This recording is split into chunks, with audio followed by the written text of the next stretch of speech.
experience ko dito ay mobile permitting pati taga-region kaya mayat ba't dito ay parang iti kaparparis ko nga kabarbaro nga PCO.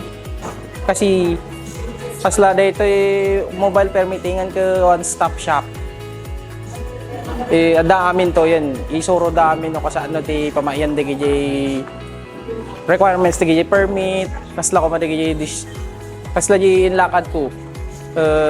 Permit to operate the generator, tas discharge permit, and then the PCO accreditation. Umaawis kaya amin na po, right napintas dito nga program da, may da tumulong ti kakadwa tayo ti abrang pollution control officer. Ano may lakad ng permits the establishment. Actually, dapat agyaman kami.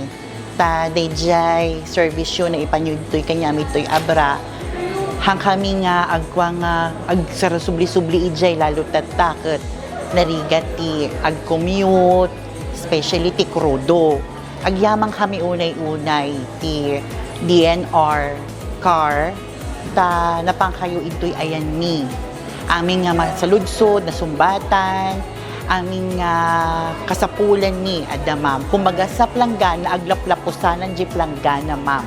Ti servisyo ti DNR car. As may isang business owner, napinpintas na ito nga program iti DNR region, na ito permitting on wheels, nga napasaran ni itata. Nais na nga talaga iti amin kasi pag-amo tayo nga iti gasolina kat nakanginginan. So, very timely po nga dahito kat imay ditoy. Kanya mga business owners, abasit lang iti time na iti gapo iti kinabisi. Talaga nga napintas daytoy. And hopefully, maulit pa daytoy nga serbisyo nga ipaayda.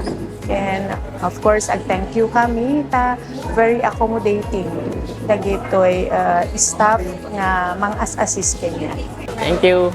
Thank you very much. Agyaman kami ma'am.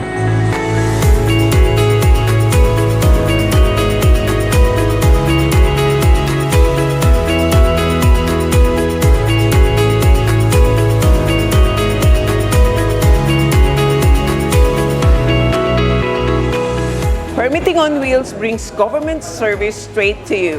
Fast, simple, and accessible.